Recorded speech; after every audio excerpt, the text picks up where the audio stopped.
Okay, so something weird is going on here. You guys tell me if you found this strange too. Maybe I'm just tripping. So yesterday, Justin Trudeau announced a new high-speed rail network to connect Quebec City and Toronto. This is going to be the largest infrastructure project in Canadian history. It will boost our GDP by $35 billion per year once it is completed. It will create 51,000 jobs during its construction. It will get you from Toronto to Montreal in 3 hours. Via rail, which is what we have now, does that trip in 6 hours or so. We're talking 1,000 kilometers of rail in 3 hours here. That's around 330 kilometers an hour if you do the quick maths. My geek brain immediately wanted to know which high-speed rail is the fastest in the world. Now that title goes to China's Shanghai Transrapid, 460 kilometers an hour of pure speed, right? It's the fastest in the world. With my geek brain satisfied, my bullshit detector immediately came on, right? First question that came to my mind was, why now? This is really suspicious timing by Justin Trudeau. He has less than 3 weeks left in office. So why now? It's not like this was some brilliant idea that no one has ever thought of before. We've been talking about high-speed rail in Canada since 1971. Jean Chrétien dabbled in high-speed rail talk as well in 1995. We've been talking about high-speed rail for years. So why is Justin Trudeau, in the autumn of his political career, announcing this project now? After 9 years in office. I'm going to speculate here a little bit. The low-hanging fruit here is this is absolutely a bribe to get Ontario and Quebec to vote Liberal in the next election. We've got 343 seats in the House of Commons. 200 of those seats are in Ontario and Quebec.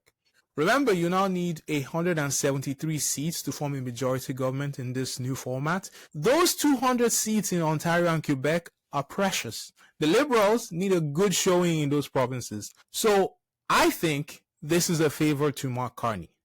The other thing about the timing of this that stinks is Trudeau won't be there for any of the consequences. He won't be there for any of the execution or the blowback if anything goes south. They're spending $4 billion over 5 years to plan and design this thing. I'm not an engineer or anything, but my sources say that's apparently how long it takes to plan these projects. For whatever reason.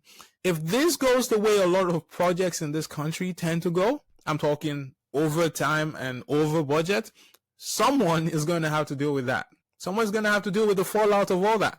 But it won't be Justin Trudeau. Some people might argue the Energy East pipeline is more important at this time, but Alberta only has 37 seats, and they don't really vote Liberal anyways. So make of that what you will. There is also a little bit of political hocus pocus here that many people have missed in Justin Trudeau's speech as well. Listen to this.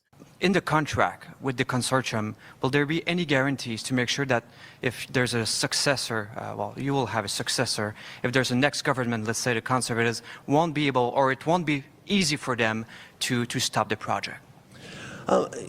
Listen, this high-speed rail in this country was always going to be a project that would be take long enough to build that it would cover multiple governments at all different orders of government, from municipal to provincial to federal. And it takes a will and a determination by a government to move forward and lock in this progress. That's exactly what we're doing now, with contracts signed to build this project in a way that will be there for Canadians. Obviously, future governments will make their determinations about how they invest, but this investment in Canadians, which starts right now, is going to be very difficult to turn back on.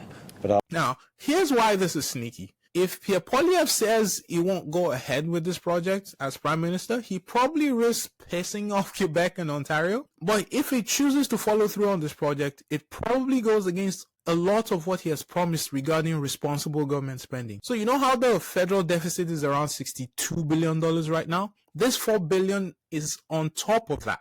We all agree that the federal government needs to stop living beyond its means, right? Okay.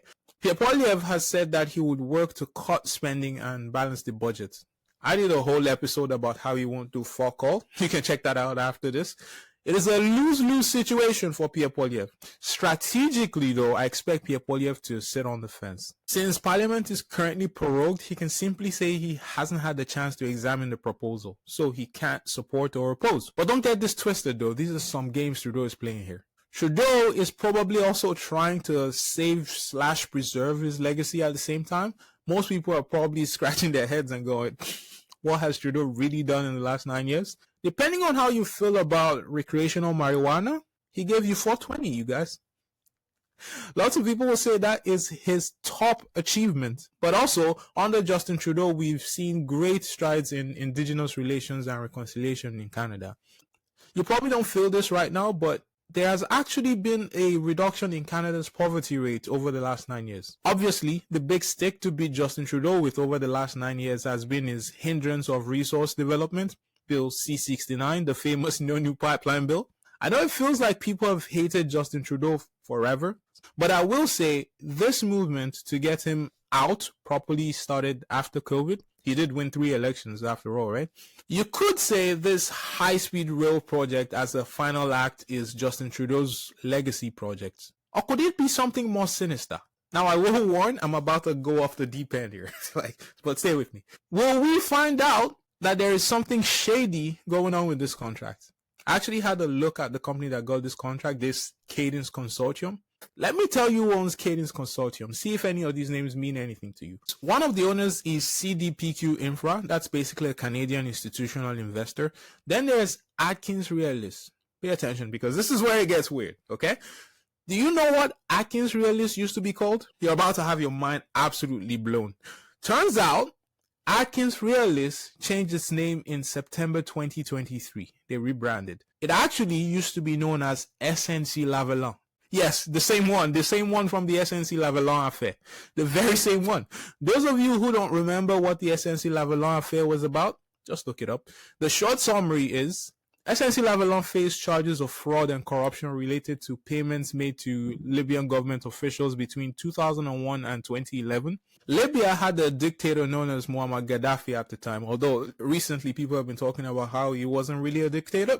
Let's not get into that. Allegedly, Prime Minister Trudeau and his office pressured then Attorney General Jody Wilson-Raybould to intervene in the criminal case and offer SNC Lavalin a deferred prosecution agreement instead of pursuing a trial. The scandal led to the resignations of key figures including Jody Wilson-Raybould, Treasury Board President Jane Philpott, and Trudeau's Principal Secretary Gerald Butts. Eventually, the Ethics Commissioner found that Trudeau had violated the Conflict of Interest Act by improperly pressuring Jody Wilson-Raybould. As I said, mind blown. So now SNC Lavalin is back again and they're getting a government contract given by Trudeau? I don't know about that. I'll let you guys make up your mind about that. The rest of the companies in the consortium are Air Canada, there's Keolis, there's Seastra, and SNCF Voyageur. I'll just call it Voyager from now. Anyways, SNCF comes up a lot here. SNCF Voyager is a state-owned enterprise and is part of the French National Railway Company. It seems kind of interesting to me that they own significant shares in Keolis and Seastra, the other 2 companies in the consortium. But also, why is the French National Railway Company getting this contract? Trudeau says it's because the consortium has significant experience in building high-speed rail. They built the Train à Grande Vitesse network in France. I don't know who else bid for this project, and I don't know what political interest this serves. But you could argue since China has the top 3 fastest high-speed rails in the world, why not give it to a Chinese company? Why not give it to one of those since they have the most experience here? I'm not going to complain too much here. I'm not going to complain too much about this part.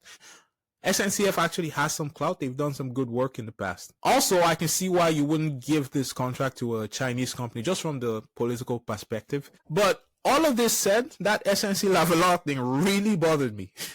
Is there something shady going on with this project? Anyways, enough digging. I feel like I've just been. I want to hear from you guys. Why do you think Justin Trudeau is announcing this new high-speed rail project right now? Do you think it even gets built? Trust me, it's not a non-zero chance that this falls flat on its face. I don't think Quebec separatists will love this project very much. Anyways, If you're new to the channel, please subscribe and join the conversation. I'll see you next time. Take care, guys.